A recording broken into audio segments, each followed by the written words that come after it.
السلام عليكم ورحمة الله. إن الحمد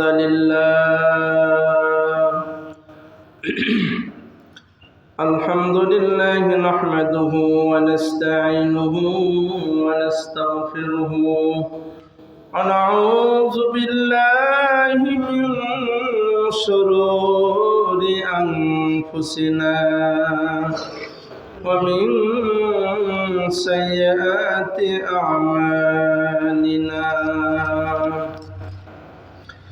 من يهده الله فلا مضل له ومن يضلله فلا هادي له.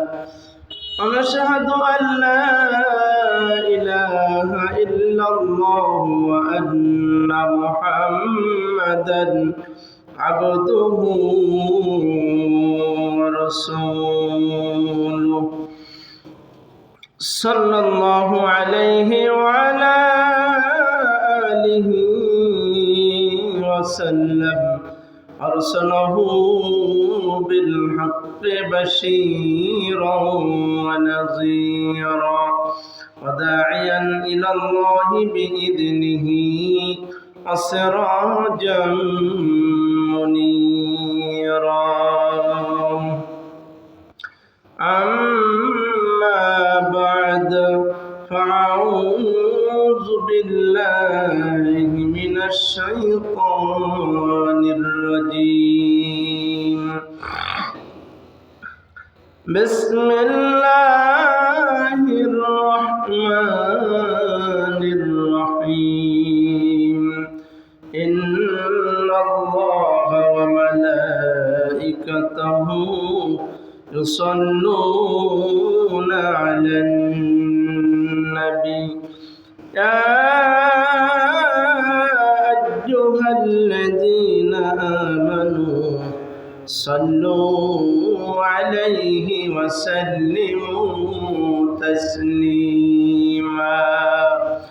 اللهم صل على محمد وعلى آل محمد كما صليت على إبراهيم وعلى آل إبراهيم إنك حميد مجيد. اللهم بارك على محمد وعلى آل محمد كما باركت على إبراهيم وعلى آل إبراهيم إنك حميد مجيد. मुअज़्ज़ज़ मुहतरम हजरत उलमाए किराम मुरब्बियान एज़ाम যুবক ভাইরা আমার, পর্দার আড়ালে সম্মানিত মা ও বোনেরা, আমরা সকলে মিলে রব্বুল আলামিনের দরবারে একটু প্রাণ খুলে শুকরিয়া আদায় করি যে মহান রব্বুল আলামিন আমাদেরকে আল বাইতুল্লাহ আসার এবং বসার তৌফিক দিয়েছেন। সেই মহান প্রভুর দরবারে আমরা একটু প্রাণ খুলে শুকরিয়া আদায় করি। আলহামদুলিল্লাহ।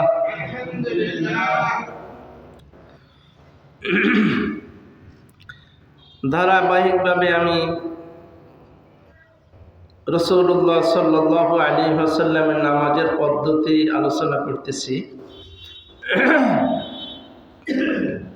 যেহেতু নবী করিম সাল্লাল্লাহু আলাইহি ওয়াসাল্লাম বলেছেন, সল্লু কামা রাআইতুমুনি উসাল্লি, তোমরা নামাজ পড়ো সেইভাবে যেভাবে আমি রসুল নামাজ পড়েছি। এর ব্যতিক্রম হলে তোমাদের নামাজ কবুল হবে না। তাই গত সপ্তাহে আমি আমিন পর্যন্ত গিয়েছিলাম। আজকে আমিন থেকে শুরু হবে। সূরা ফাতিহা শেষ হলে আমরা কি বলি? আমিন বলি। সূরা ফাতিহার পর ইমাম যখন ওলা দলিন বলে তখন যদি তিনি জোরে আমিন বলেন, আর মুক্তাদিও জোরে আমিন বলে। আর যখন সূরা ফাতিহা শেষ হয় ফেরেশতারাও তখন আমিন বলে। তা নবীজি বলেছেন, যখন মুসল্লিদের আমিন আর ফেরেশতাদের আমিন এই দুই আওয়াজ একত্রিত হয়ে যায়, তা আল্লাহ পাক রব্বুল আলামিন তাদের পূর্ববর্তী সব গুনাহ মাফ করে দেন। সুবহানাল্লাহ। হাদিসটি এসেছে সহিহ বুখারীতে 780 নং হাদিস, এবং আরো অনেকগুলি হাদিসে এই হাদিসটি এসেছে। তাহলে কত ফজিলতপূর্ণ জোরে আমিন বলার পক্ষে। এবং আমিন চুপে চুপেও এবং সশব্দে বলা যায়। চুপে চুপে বলার পক্ষে একটি হাদিস রয়েছে, তা দারাকুতনিতে। খুব খেয়াল করেন, চুপে চুপে হাদিস বলার পক্ষেও আমরা যেন মনে মনে বলি, এর পক্ষেও হাদিস আছে, তবে একটি হাদিস। কয়টি হাদিস? একটি হাদিস, তাও বুখারীতে নাই। দারাকুতনিতে একটি হাদিস আছে, 1256 নং হাদিস। যদিও সনদ এবং মতনে ত্রুটি থাকায় মুহাদ্দিসগণ এটিকে দুর্বল হাদিস বলেছে। চুপে চুপে হাদিস আমিন বলার পক্ষে একটা হাদিস আছে, তাও কি দুর্বল হাদিস। দুর্বল হাদিস রয়েছে। আর সশব্দে পঠিত কেরাত বিশিষ্ট সালাতে রাসূলুল্লাহ সাল্লাল্লাহু আলাইহি ওয়াসাল্লাম এবং সাহাবায়ে কেরাম জোরে আওয়াজ করে আমিন বলতেন, এই মর্মে অনেকগুলি হাদিস রয়েছে। তার মধ্যে ওয়াইল বিন হুজর রাদিয়াল্লাহু তাআলা আনহু থেকে বর্ণিত, রাসূলুল্লাহ সাল্লাল্লাহু আলাইহি ওয়াসাল্লাম বলেছেন, সামি'তু আন-নাবিয়্য সাল্লাল্লাহু আলাইহি ওয়াসাল্লাম ক্বারাআ গায়রিল মাগদুবি আলাইহিম ওয়ালাদ-দাল্লিন ফাকালা আমিন ওয়া মাদ্দা বিহা সাওতাহু। ওয়াইল বিন হুজর রাদিয়াল্লাহু তাআলা আনহু এক সাহাবী, তিনি বলেন যে আমি রাসূলুল্লাহ সাল্লাল্লাহু আলাইহি ওয়াসাল্লামকে গায়রিল মাগদুবি আলাইহিম ওয়ালাদ-দাল্লিন পড়তে শুনেছি। অতঃপর তিনি নিজের স্বরকে লম্বা করে আমিন বলেছেন। সুবহানাল্লাহ। অনেক জোরে লম্বা করে আমিন এভাবে তিনি বলেছেন। এই হাদিসটি এসেছে সুনানে তিরমিজিতে। হাদিস নাম্বার হচ্ছে 248 নং হাদিস। অন্য একটি হাদিসে এসেছে, আম্মানা ইবনু জুবাইরিন ওমান ওয়ারাআহু হাত্তা ইন্না লিল মাসজিদি লালাজ্জাতান। সাহাবী ইবনে জুবাইর রাদিয়াল্লাহু তাআলা আনহু আমিন বলতেন, তিনি ইমাম, তিনি আমিন বলতেন এবং তার পিছনে মুসল্লিরাও বলতেন, ফলে আমিন বলার আওয়াজ মসজিদে গুঞ্জরিত হয়ে উঠত। মসজিদ যেন সবই মিলে, মসজিদ ভরা যদি লোক হয়, সবই মিলে জোরে আমিন বললে মসজিদ মনে হয় যেন কেঁপে উঠত। সুবহানাল্লাহ। এভাবে তারা আমিন বলতেন। এই হাদিসটিও সহিহ বুখারীতে এসেছে। তারপরে তিরমিজিতে এসেছে 248 নং হাদিস, সুনানে আবু দাউদে এসেছে 932 নং হাদিস, ইবনে মাজাতে এসেছে হাদিসটি 855 নং হাদিস, দারামিতে এসেছে 1283 নং হাদিস। এতগুলা হাদিসের রেফারেন্স দেওয়া হয়েছে যে জোরে আমিন বলতে মসজিদ কেঁপে উঠত। মুজাদ্দিদ আল-ফাসানি রাহিমাহুল্লাহ বলেন, জোরে আমিন বলার হাদিসের সংখ্যাও বেশি এবং সেগুলো অধিকতর শুদ্ধ। উনি আবকারুল মিনান কিতাবের মধ্যে উনি উল্লেখ করেছেন।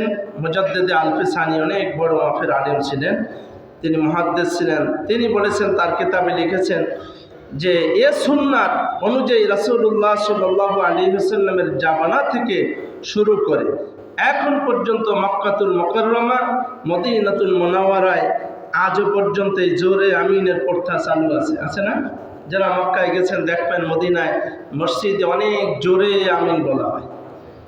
আর এই আমিন বলাতে কত সওয়াব বেশি, পাশাপাশি এটা একটা যেমন সওয়াব বেশি তেমন আমলের দিক থেকে অনেক মজবুত, যেহেতু এর পক্ষে অনেক হাদিস রয়েছে। আর সুফে সুফে আমিন বলার পক্ষে মাত্র একটা হাদিস, তাও দুর্বল হাদিস। তাহলে এখন ডিসিশন আমাদের নিতে হবে আস্তে আস্তে, আমরা কি করব। যেটা ভালো আমল আমাদের ওইটাই নেওয়া উচিত। কিন্তু কিভাবে কি বাংলাদেশে প্রত্যেকটা আমল নেওয়া হয়েছে দুর্বল, জয়ীফ, অনেকটার ভিত্তি নাই, এই সমস্ত আমল চালু হয়েছে সমাজে। কিন্তু কোরআন হাদিস ঘাটাঘাটি করলে দেখা যায় যে এর কোনো ভিত্তি নেই। আমরা বাজারে যখন যাই কেনাকাটা করতে গেলে সবসময় 1 নম্বরটাই কেনার চেষ্টা করি, তাই না? দুনিয়ার ক্ষেত্রে সব জিনিস আমরা ভালো চাই, আর আখিরাতে আমলের ক্ষেত্রে কি আমাদের ভালোটা লাগবে না? যেখানে সহিহ হাদিস থাকে, এ ক্লাসের হাদিস থাকে, সেখানে আমরা 3rd ক্লাস হাদিস নেব কেন? দুর্বল আমলটা নেব কেন? আমরা তো এ ক্লাসের আমল লাগবে জান্নাতে যেতে পারি।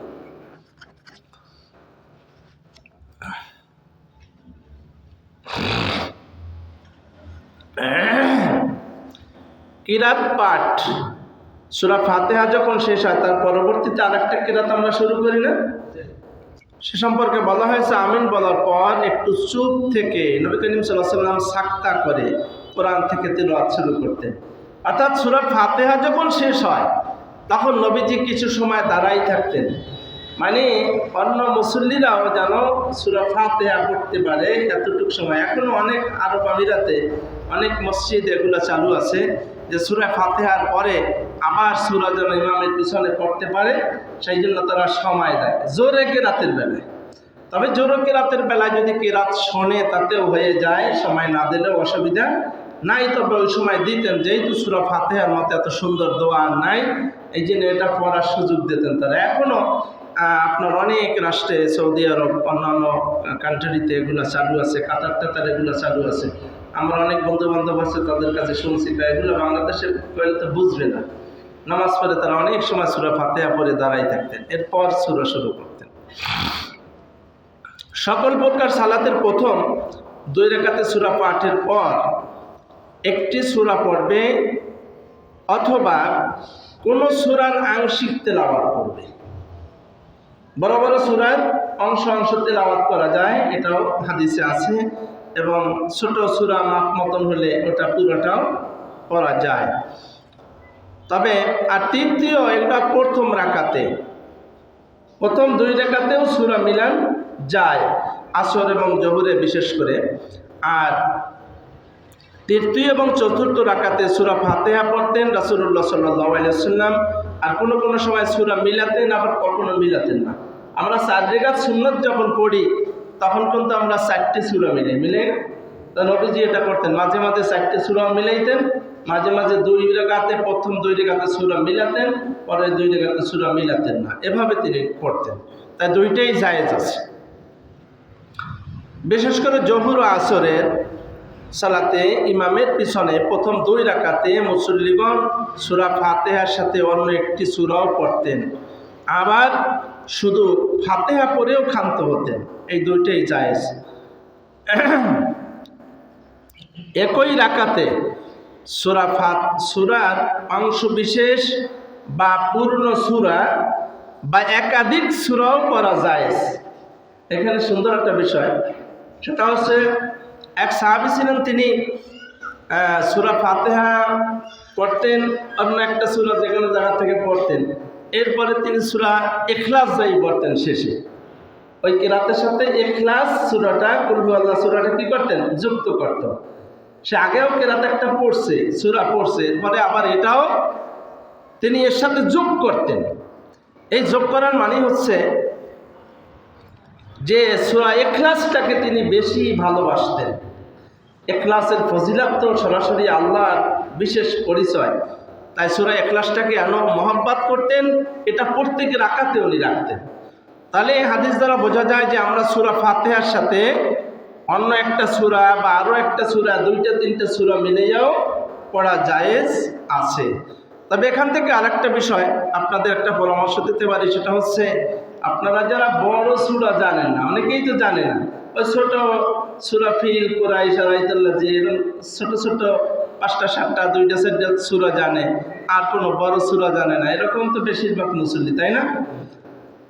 এখন হাদিসের নির্দেশ তো ফজর এবং ঈশার নামাজ বড় সূরা দিয়ে পড়তে হয়, এটা সুন্নাহ। নবী করিম সাল্লাল্লাহু আলাইহি ওয়াসাল্লাম 100 আয়াত 120 আয়াত তেলাওয়াত করতেন। সূরা ইয়াসিন পুরোটা রাকাতে পড়তেন, সূরা আর রহমান, সূরা হুজরাত এরকম এক এক রাকাতে পড়তেন।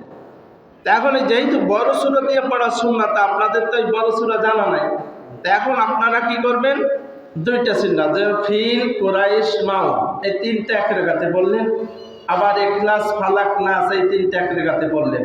তাহলে আপনার এই বড় সূরা নেয়াতে যে আল্লাহ আমি যা জানি তার থেকে একটু বেশি করে পড়লাম, তুমি এই সুন্নতের সব দিয়ে দিও।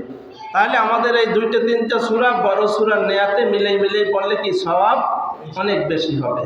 একটা সূরা পড়লে যে সওয়াব হবে, দুইটা সূরা পড়লে তার দ্বিগুণ সওয়াব হবে না?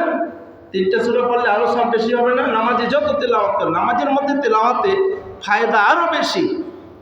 একটা হরফ পড়লেই নামাজের মধ্যে 100 নেকি দেওয়া হয়, আর নামাজ ছাড়া অন্য যে কোনো সময় পড়লে 10 নেকি। তাহলে নামাজের মধ্যে আপনারা দুইটা তিনটা সূরা মিলেও পড়তে পারেন, এটা বেশি ফায়দা। সূরা পাঠ শেষ হলে রুকুতে যাওয়ার পূর্বে রাসূলুল্লাহ সাল্লাল্লাহু আলাইহি ওয়াসাল্লাম সামান্য পরিমাণ সুপ থেকে দম নিতেন, অথবা রুকুতে যেতেন এবং রুকুতে যাওয়ার সময় আল্লাহু আকবার বলতেন। রুকুতে যাওয়ার আগে তিনি একটু দম নিতেন, এরপরে তিনি রুকুতে যেতেন। এটা সুনানে আবু দাউদে এসেছে 778 নং হাদিস। রুকুতে যাওয়ার পদ্ধতি এটা আমাদের জানতে হবে। রুকুতে যাওয়ার সময় রাসূলুল্লাহ সাল্লাল্লাহু আলাইহি ওয়াসাল্লাম পুনরায় দুহাত কাঁধ বা কান বরাবর উঠাতেন। রুকুতে যাওয়ার সময় কাঁধ বা কান বরাবর কি করতেন? উঠাতেন। এবং রুকু থেকে মাথা উঠাবার সময় সাহাবায়ে কেরামও এভাবে দুহাত উঠাতেন। বুঝতে পারছেন? রুকুতে যাওয়ার সময় এই হাত উঠাতেন, কি করতেন? এটা কি বলে আরবিতে? রফউল ইয়াদাইন বলে। কি বলে? রফউল ইয়াদাইন বলে। তাহলে রুকুতে যাওয়ার সময় হাত উঠাতেন, আবার রুকুতে যে রুকু থেকে উঠে সিজদায় যাওয়ার আগে আবার রফউল ইয়াদাইন করতেন। এই হাদিসটা এসেছে সহিহ বুখারীতে 736 নং হাদিস, 738 নং হাদিস। ইসলামিক ফাউন্ডেশনের যে হাদিস তাতে আছে 700 এবং 702 নং হাদিস।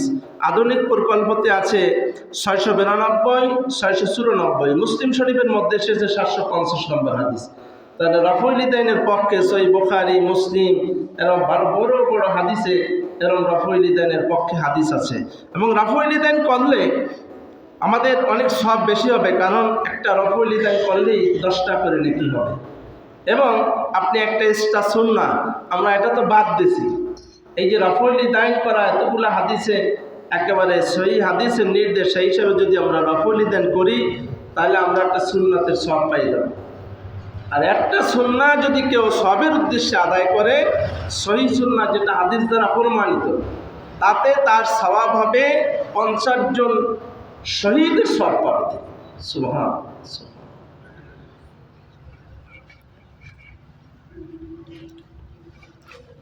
রুকুর পদ্ধতি। রুকুতে রাসূলুল্লাহ সাল্লাল্লাহু আলাইহি ওয়াসাল্লাম হাঁটুতে হাত রাখতেন এবং তার পিঠ সোজা রাখতেন, স্ট্রেট ফরওয়ার্ড। মানে আমাদের তো আমরা রুকু করি, অনেকেরই রুকু হয় না, পরিপূর্ণভাবে সোজা হয় না। কিন্তু আমরা কোনোদিন তো কাউকে বললামও না যে হুজুর আমার রুকুটা, নিজেরটাকে নিচে দেখা যায়, রুকু অ্যাকুরেট হয়েছে কিনা নিজেরটা নিজে বোঝা যায়। আর একজনকে দেখানো উচিত, যে শেখার আগ্রহ তো নাই আমাদের, যে আমার রুকুটা হয় নাকি। যার রুকু সঠিক হয় না তার নামাজ হবে না। রুকু করা কি ফরজ না? রুকু করা ফরজ। রুকু যদি রুকুর মতো না হয়, নবীজির রুকুর মতো না হয়, তাহলে নামাজ হবে না। নবী করিম সাল্লাল্লাহু আলাইহি ওয়াসাল্লাম রুকু করতেন এত সুন্দর করে যে তার পিঠে যদি একেবারে সোজা মাটি যেরকম সমান, একেবারে ঠিক এরকম সমান মাথা থেকে কোমর পর্যন্ত সোজা থাকতো। এমনকি তার পিঠের পরে যদি পানি রাখা হতো, নবীজি বলেছেন যে সে পানি 1 ফোঁটা গড়াই পড়বে। সুবহানাল্লাহ। এভাবে রুকু করতেন নবী করিম সাল্লাল্লাহু আলাইহি ওয়াসাল্লাম। তাহলে রুকু আমাদের সুন্দর করে করতে হবে, একেবারে আগামাতা সমান। কিন্তু এখানে আরেকটা যে ভুলের কারণে গত পূর্বে বলেছিলাম যে রুকুর সময় আমাদের চোখ নজর থাকবে সিজদার জায়গায়। কোন জায়গায়? সেজদার জায়গায়। কিন্তু আমরা অনেকে কী করি, দুই পায়ের মাঝখানে মাথা নোয়াই দিয়ে ওই পায়ের মাঝখানে তাকাইতে যেয়ে মাথাটা একটু বেশি নুয়ে যায়, রুকু হয় না। এই জন্য যদি আপনার চোখটা একটু জাগানো থাকে, কপালটা, তাহলে সেজদার জায়গায় যদি নজর থাকে তাহলে আপনার রুকুটা অ্যাকুরেট হবে এবং হাতে কোনো ভাঁজ হবে না। অনেকের দেখি আবার হাতটা ভাঁজ করে একেবারে নুয়ে যায়, তো একেবারে নুয়ে গেলে তার রুকু হবে না, রুকুটা একেবারে সোজা হওয়া লাগবে। আল্লাহ যে আমাদের হাত পা বানাইছে রুকু সিজদা করার জন্য এক মাপ মতো। কেউ যদি একেবারে হাতের উপর পুরো ভর সাইডে দিয়ে সুন্দর করে সোজা হাত রাখে আর মাথাটা এরকম সোজা রাখে, তাহলেই তার রুকুটা ঠিক হয়ে যাবে। এবং আমাদের কারো কাছ থেকে এগুলা জিজ্ঞাসা করে বা দেখাইয়ে একজন আর একজনের সাথে আমাদের করা উচিত যে আমার রুকুটা হয় নাকি দেখেন হুজুর। এভাবে আমরা একজন আরেকজনকে দেখাই এগুলো ঠিক করবো ইনশাআল্লাহ। রুকু অবস্থায় রাসূলুল্লাহ সাল্লাল্লাহু আলাইহি ওয়াসাল্লাম এই যে রুকুতে তিনি সোজা হয়ে দাঁড়াতেন, এই হাদিসটা আছে ইবনে মাজাতে 872 নং হাদিস। এবং রুকু অবস্থায় রাসূলুল্লাহ সাল্লাল্লাহু আলাইহি ওয়াসাল্লাম কীভাবে হাত রাখতেন হাঁটুতে, আঙ্গুলগুলো এইভাবে। আমরা রুকুতে যে হাত রাখি, হাতটা অনেকে সোজা করে রাখি না, একেবারে ফাঁকা করে গোল করে হাঁটুটা শক্ত করে ধরবেন। কথা বুঝে আসছে? এরকম আঙ্গুল ফাঁকা করে চাইরদিক ঘুরাইয়ে আঙ্গুলটাকে শক্ত করে ধরবেন। এই হাদিসটি এসেছে সুনানে আবু দাউদে 731 নং হাদিস। রুকুর তাসবিহ, রাসূলুল্লাহ সাল্লাল্লাহু আলাইহি ওয়াসাল্লাম সুবহান রাব্বিয়াল আযীম এই তাসবিহ নিম্নে একেবারে কমপক্ষে পড়তেন 3 বার। কয়বার? এটা হচ্ছে একেবারে কম, আর উপরে অনেকবার পড়তেন, অগণিত বার, কোনো হিসাব নিকাশ নাই। আপনি যত পারেন রুকুতে যত বেশি সময় দিবেন অত সওয়াব বেশি হবে। আপনি যত সময় সিজদায় থাকবেন শারীরিক যেমন উপকার, সওয়াব বেশি। আল্লাহর সাথে সিজদায় গেলে যে একেবারে বান্দা কাছাকাছি হয়ে যায়। ওয়াসজুদু আক্তারিব, আল্লাহ বলছেন বান্দা সবচাইতে আমি আল্লাহর নিকটবর্তী হয়, কাছের হয়, আপন হয় বান্দা যখন সিজদা করে, সিজদায় লুটিয়ে পড়ে। তাই সিজদায় যত বেশি সময় আল্লাহর সাথে আমাদের এখন যোগাযোগ হচ্ছে, তা রবের সাথে কথা বলতেছি, এত তাড়াতাড়ি টাক দিয়ে উঠে গেলে কি মহব্বত হয়? আপনি দীর্ঘ সময় আপনার রবের কাছে চাইবেন, বলবেন, প্রশংসা করবেন, আল্লাহ খুশি আপনার জীবনের সবগুলো মাফ করে দেবেন। কিন্তু আমরা এখন যে বর্তমান আধুনিক যুগে আইছে যে স্পিরিটে কম্পিউটার সিস্টেমে নামাজ পড়া দিছি, একজনেরও নামাজ হয় না আমার মনে হয়। কোরআন সুন্নাহর সাথে কোনো মিল নাই এই নামাজের।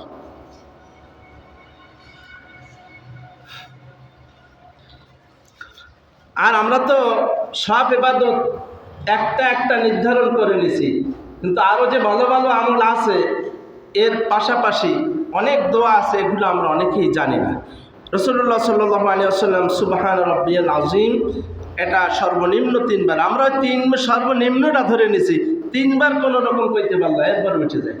কিন্তু সে যে অনেক বেশি পড়েছেন ওদিকে আমরা যাই না। বেশি বললে লাভ না লস? আমরা তো আখিরাতে লাভ চাই না, সবসময় কোনটা কিভাবে করা যায়।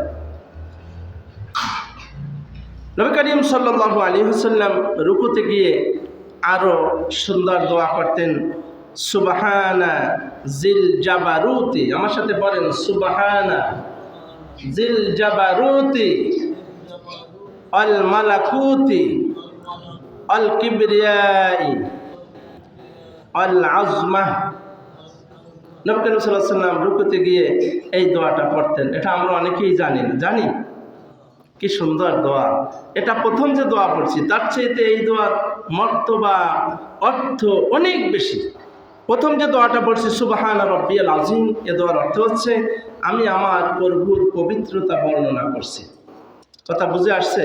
আর এখন যে দোয়াটা বললাম সুবহানা দিল জাবারুতি ওয়াল মালাকুতি ওয়াল কিবরিয়া ওয়াল আজমা, এর অর্থ হচ্ছে হ্যাঁ দূর দূরান্ত প্রতাপশালী, হ্যাঁ বিশাল অধিপতির মালিক, রাজত্বের মালিক, অহংকারের মালিক, বড়ত্বের মালিক আল্লাহ, তোমার পবিত্রতা বর্ণনা করছি।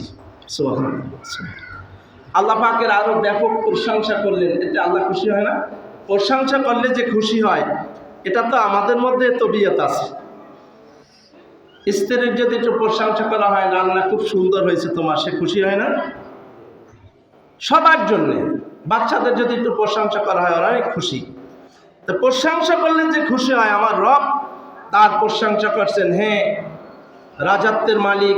অহংকার করতে পারেন কে? অহংকারের একমাত্র মালিক হচ্ছেন আল্লাহ। আমাদের কোনো অহংকার চলে না, আমাদের সৃষ্টিটাই তো এক ফোঁটা নাপাক পানি দিয়ে, তাই না? তা আমাদের কোনো অহংকার নেই। বড়াত্বের মালিক তো আল্লাহ, যিনি তাম পৃথিবী সৃষ্টি করেছেন। রাজত্ব কার? আমাদের পৃথিবীতে যে রাজারা আছে তারা পৃথিবীর একটা খণ্ডে খণ্ডের রাজা, তাও কিছু সময় টেম্পোরারি ভাবে এখন আছে, আবার কয়েকদিন পর কাপড় চোপড় থুয়ে দৌড়ান লাগে। এই তো রাজত্ব তাদের। আর আল্লাহ পাক এমন রাজত্ব, তিনি এই রাজত্ব পূর্বেও ছিল, এখনো আছে, ভবিষ্যতেও থাকবে। তার ক্ষমতা স্থায়ী। কথা বুঝে আসছে? তার ক্ষমতা স্থায়ী। তাই সেই মহান রবের আরো অনেক বেশি প্রশংসা করে তাসবিহ বললাম। এই দোয়াটা আসছে সুনানে আবু দাউদে 873 নং হাদিস। যে ব্যক্তি রুকু সিজদা পরিপূর্ণভাবে আদায় করল না, রাসূলুল্লাহ সাল্লাল্লাহু আলাইহি ওয়াসাল্লাম তিনি বলেছেন তিনি হচ্ছেন নামাজি চোর। কি চোর? নামাজি চোর। এই ব্যক্তি সালাত চোর। এই হাদিসটা এসেছে ইবনে আবি শাইবার মধ্যে 79 নম্বর হাদিস, প্রথম খণ্ড। এই যে নামাজি চোর, নামাজি আবার চোর হয় কিভাবে? অর্থাৎ নবীজি বুঝাইতে চাইলেন যারা রুকু সিজদায় সুন্দর করে দেরি করে না তারা হচ্ছে নামাজি চোর, তাদের নামাজই হবে না। এরপরে আরো শক্ত হাদিস এসেছে অনেকগুলা। এখানে বুখারীতে আসছে বিশিষ্ট সাহাবী হুযায়ফা রাদিয়াল্লাহু তাআলা আনহু একবার দেখলেন যে এক ব্যক্তি তার সালাতে রুকু সিজদা ঠিক মতো আদায় করছে না। তখন তাকে তিনি বললেন, যদি তুমি এভাবে সালাত আদায় করতে করতে এই অবস্থায় মৃত্যুবরণ করো, তুমি যেন মুহাম্মদ সাল্লাল্লাহু আলাইহি ওয়াসাল্লামের তরিকার বাইরে মৃত্যুবরণ করবে। নাউজুবিল্লাহ। নবীজির তরিকার বাইরে যদি কারো মৃত্যু হয় সে কি জান্নাতে যাবে? উপায় আছে? তার বাইরে মৃত্যু হওয়া মানে তার উম্মত থেকে খারিজ। আর যে রসুলের উম্মত হতে পারবে না তার ঠিকানা হবে স্থায়ীভাবে জাহান্নাম। তাহলে এই রুকু সিজদায় এর গুরুত্ব কতখানি, যে রুকু সিজদা ঠিক মতো না হলে তার মৃত্যু হবে নবীজি সাল্লাল্লাহু আলাইহি ওয়াসাল্লামের উম্মতের বাইরে, অর্থাৎ উম্মত থেকে ক্যান্সেল।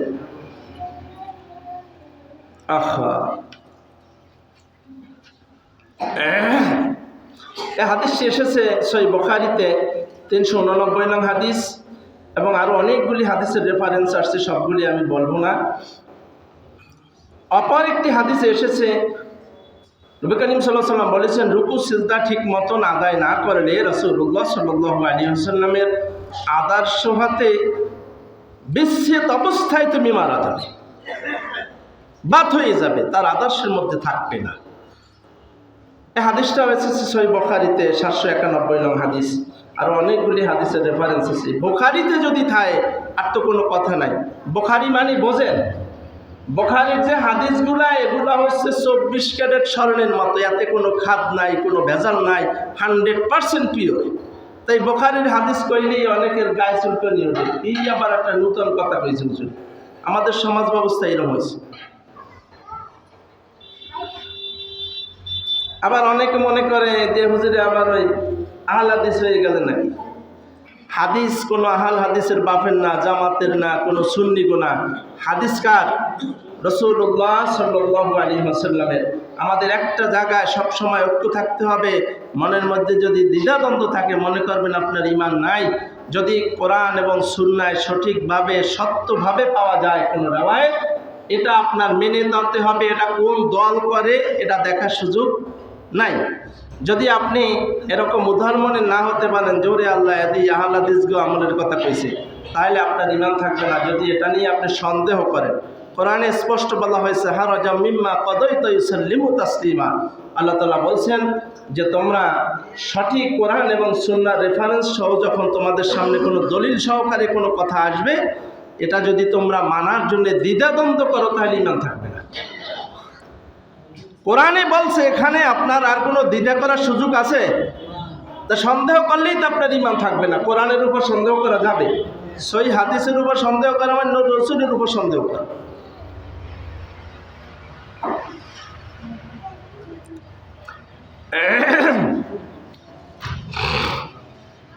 রুকু সিজদার ব্যাপারে এখানে আরো অনেক কথা এসেছে, সবগুলি আজকে বলবো না। তবে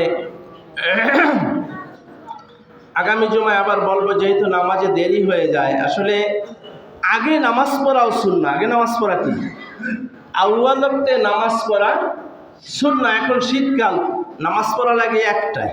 কয়টায়? একটায়। এখন ওয়াক্ত হয় 11টা 12টার আগে। ওয়াক্ত হয় কয়টায়?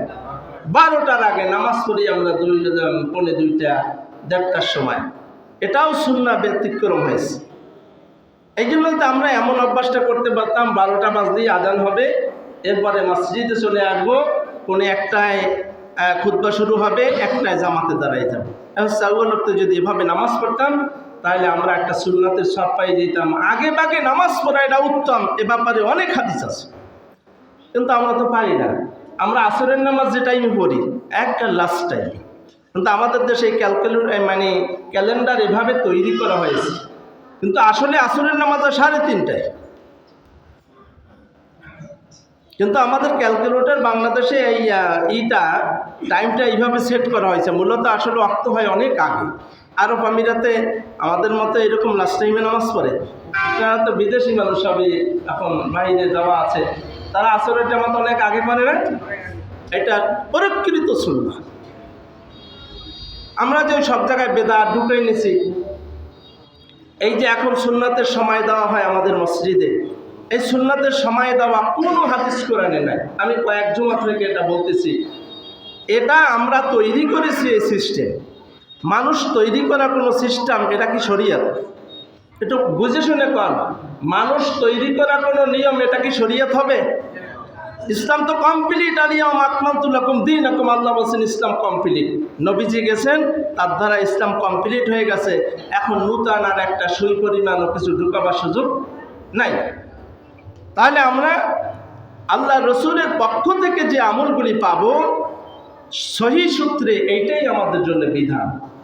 এর বাইরে 1 কিঞ্চিত পরিমাণ বাড়ান যাবে না। কোরআনে অগণিত আয়াত আছে, শোনাবার আমার সময় নাই।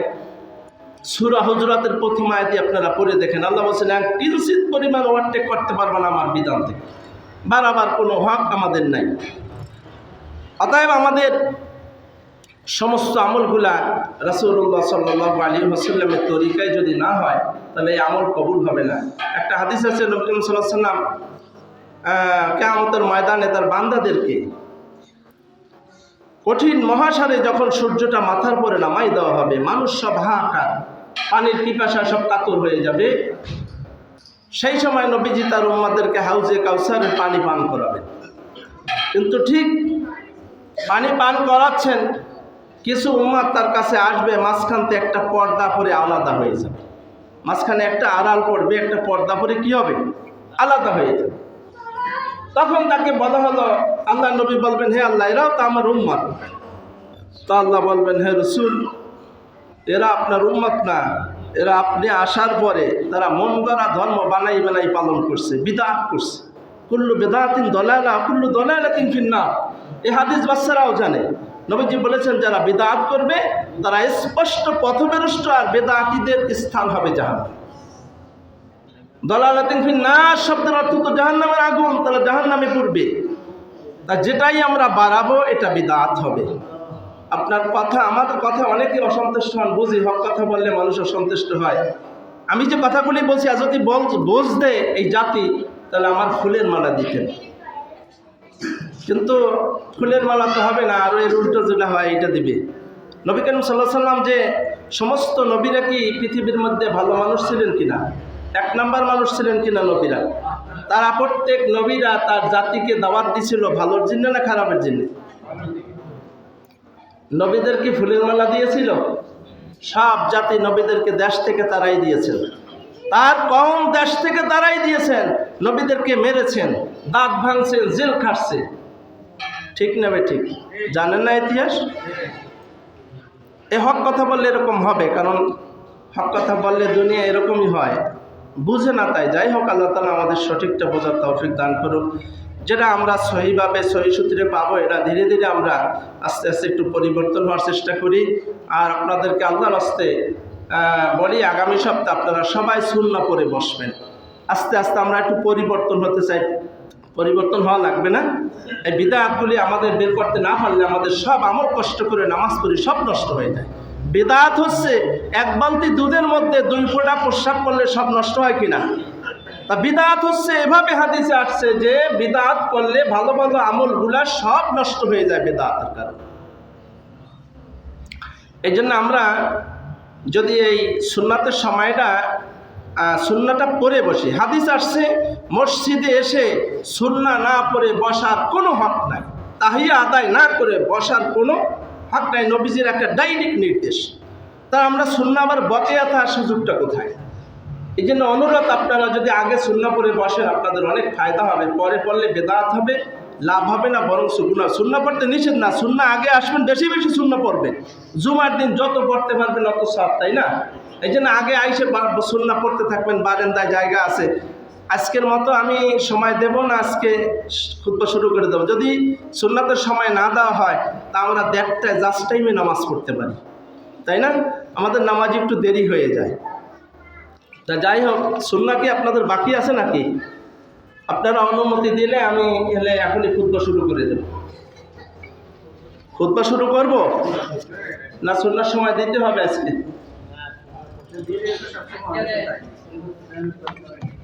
তাহলে খুতবা শুরু করে দেই ইনশাল্লাহ। সুন্নাহ মনে আজকে বাকি নেই, আমি খেয়াল করেছি মুসল্লিরা সবাই বারান্দায় পড়ে আসছে আলহামদুলিল্লাহ। আস্তে আস্তে ইনশাল্লাহ পরিবর্তন আসবে, ইনশাল্লাহ আল্লাহ যেন কবুল করে। একটা সুন্নাত যদি বেদাত তারাইয়া সুন্নাতের জায়গায় নিতে পারি, 50 জন শহীদের সব পাবো আমরা সবাই। সুবহানাল্লাহ। একটা সুন্নাত জিন্দা করতে পারলে 50 জন গলা কাটা শহীদের সব দেওয়া। আপনারা যদি আমাকে সহযোগিতা করেন, অনুমতি দেন, আপনারা সবাই সব পাবেন। আল্লাহ পাক কবুল করুন। আপনারা খুঁজে দেখেন, ইন্টারনেটের যুগ, এই কাবলার চলার কোনো সুযোগ নাই ইসলামে। আমরা এভাবে আস্তে আস্তে তৈরি করে ফেলাইছি। আমাদের নামাজটা দেরি হয়ে যায় আমাদের। আজকে আগেভাগেই পড়ি যেন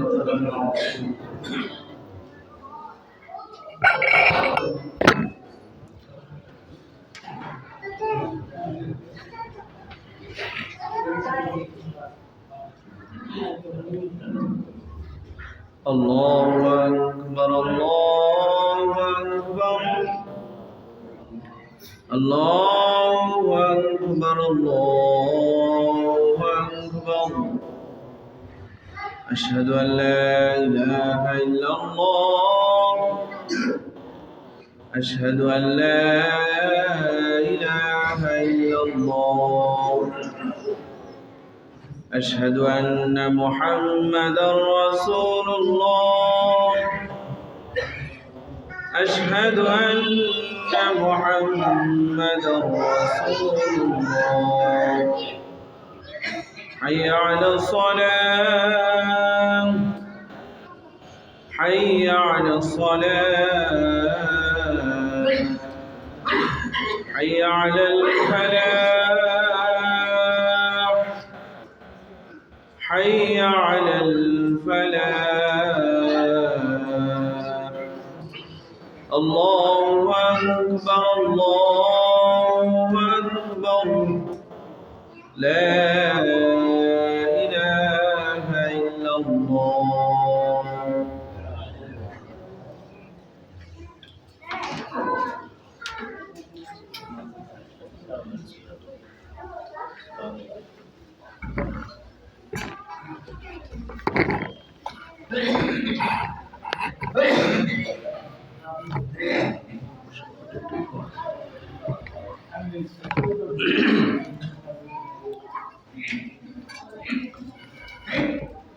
إن الحمد